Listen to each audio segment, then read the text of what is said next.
মানুষের নাকি 1 মিনিট ভরসা নেই। কথাটা একদমই সত্যি। কখন যে কার কি হয়ে যায় তা কিন্তু আমরা কেউই বলতে পারি না। মাঝে মধ্যেই মামা বাড়িতে আসা হয়, মামা বাড়ি থেকে বহু ভিডিও তোমাদের সাথে শেয়ার করি। তবে এবারের আশাটা একটু অন্যরকম কারণের জন্য, অন্যরকম ভাবে। দুপুরবেলা ধানের কাছে বসেছিলাম, ধানগুলো নাড়াচাড়া করছিলাম। হঠাৎই পেলাম বোনের ফোন। বোন ফোন করে বলছে, বাড়ি থেকে কেউ ফোন করেছিল? বললাম, না, আমাকে তো কেউ ফোন করেনি। তখন সে বলছে যে ঠাকুমা পড়ে গেছে, মানে আমার দিদা।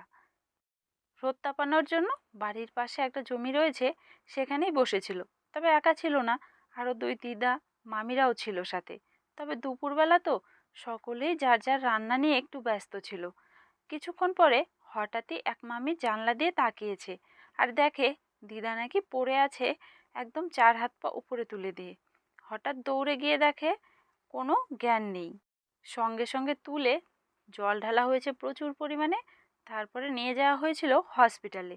তবে হসপিটালে ভর্তি রাখেনি, তারা ওষুধপত্র দিয়ে বলেছে বাড়িতে নিয়ে বিশ্রাম করালেই ঠিক হয়ে যাবে। এখন অনেকটাই ঠিক আছে। আর খবর পাওয়ার সঙ্গে সঙ্গেই দাদা আর বাবাকে পাঠিয়ে দিয়েছিলাম সেই হসপিটালে, কারণ শুনে মা তো কান্নাকাটি শুরু করেছে, আর তাকে ফেলে সকলে আসতেও পারছিলাম না। কিছুক্ষণ বাদে আমি মাকে নিয়ে এসেছি মামা বাড়িতে। দাদা বাড়ি চলে গেছে, আমি থেকে গেছি, সঙ্গে মা বাবাও রয়েছে, তারাও কাল সকালে চলে যাবে। সব মাসিকেই ফোন করা হয়েছে, তারাও সকলে আজকে আসবে। সকালবেলায় মামি করছে রান্না, আর আমি এখানে সবজি কেটে দিচ্ছি। আসলে বাড়িতে কেউ যদি অসুস্থ মানুষ থাকে, তার পেছনে কিন্তু অনবরত একজনকে থাকতেই হয়। আর এমনিতেও মামা বাড়িতে গরু ছাগল সমস্ত কিছু নিয়ে ব্যস্ততম একটা দিন কাটে। খবর পেয়ে বোনও কালকেই চলে এসছে। তবে এক ভাই বাইরে রয়েছে, সেও হয়তো 1-2 দিনের মধ্যেই চলে আসবে। দিদাকে স্নান করাবো বলে গরম জল করছি। যদিও একা অনেক কিছুই সে করতে পারছে, তবে আমরা কেউই করতে দিচ্ছি না। তার পাশে একজন সব সময় থাকারই চেষ্টা করছি, কারণ বলা তো যায় না, বয়স হয়েছে, কখন কি হয়ে যায়। ঠিক বুঝে উঠতে পারছি না হঠাৎ করে কেন এমনটা হলো।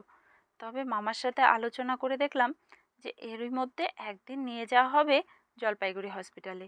সেখানে ডাক্তারবাবু দেখে কি বলে, হয়তো একটা স্ক্যান করালে ভালো হতো, বোঝা যেত যে কিসের থেকে এরকমটা হলো। তবে শনি রবিবার রয়েছে মাঝে, হয়তো ওই সপ্তাহে নিয়ে যেতে হবে। বাজার থেকে মামা নিয়ে এসছে দুপুরবেলা মাছ। মামি ওইদিকে রান্না বসিয়েছে আবারও, আর আমি এদিকে মাছগুলো ধুয়ে দিচ্ছি। এই মাছ আনার মধ্যেও রয়েছে এক অসুবিধে। আসলে বোনের জেঠি শাশুড়ি মারা গেছে, তাই ওদের তো নিরামিষ পড়েছে। সেই 11 দিন ওদের নিরামিষ খেতে হবে। তাই বাড়ির সকলেই ভেবেছিলাম নিরামিষটাই চলবে এই কয়েকদিন। তবে মাসিরা সকলেই আসবে বলেছে, ওই জন্যই মাছ নিয়ে এসছে মামা। কিন্তু এতেও যেন ভালো লাগছে না। আসলে বাচ্চাটাকে রেখে খেতে কোনো কিছু ভালো লাগে? আমাদের থালায় দেখে হঠাৎ করে যদি চেয়ে বসে, তখন কি করব বলো তো? এই যে দেখো, দিদা কিন্তু হেঁটেও বেড়াচ্ছে। সবসময় তো লাঠি নিয়েই হাঁটে, তাই সেভাবেও হাঁটতেও পারছে। তবে আমরা খেয়াল রাখার চেষ্টা করছি কখন কোথায় যাচ্ছে আর কি করছে। মা বাবা সকালবেলায় চলে গেছে। আসলে বাবার কাজ রয়েছে, ওই জন্যই 6:30টার দিকে বেরিয়ে গেছে। আর এই যে দেখো, দিদা কিন্তু এখন একটু খুশিই আছে, কারণ তার সব ছেলে মেয়েরা তার কাছে রয়েছে। তবে এই মুহূর্তে শুধু মা নেই সামনে, বাকি সকলেই রয়েছে। এই যে এখানে সবুজ কালার যে চাদর পরে রয়েছে, এ আমার বড় মাসি। তার পাশে রয়েছে তারপরে যে মাসি, আর এটা হলো আমার ছোট মাসি। এই মাসি বাড়ি রয়েছে আলিপুরের সাতশিঙ্গিমারি। ছেলেমেয়েরা পাশে থাকলে মা বাবাদের সবসময় ভালো লাগে। তবে সবসময় একসাথে সকলেই তো আসে না।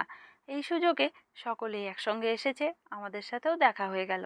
বড় মাসি তো মামা বাড়ির পাশেই থাকে, সে সবসময়ই আসা যাওয়া করে। আমাদের বাড়ির থেকেও মাঝে মধ্যে আসা যাওয়া করা হয়। তবে ওই দুই মাসির সঙ্গে দেখা কিন্তু কমই হয়, কারণ তারা একটু কমই আসে। মামাদের নদীর চরে অনেকেই লাগিয়েছে মিষ্টি কুমড়ো গাছ, আর সেখানেই অনেক মিষ্টি কুমড়ো ফুল কিন্তু রোজ দিন ফুটে থাকে। বিকেলবেলা মামি কিছুটা নিয়ে এসছে, যেহেতু আমরা সকলেই খেতে ভালোবাসি।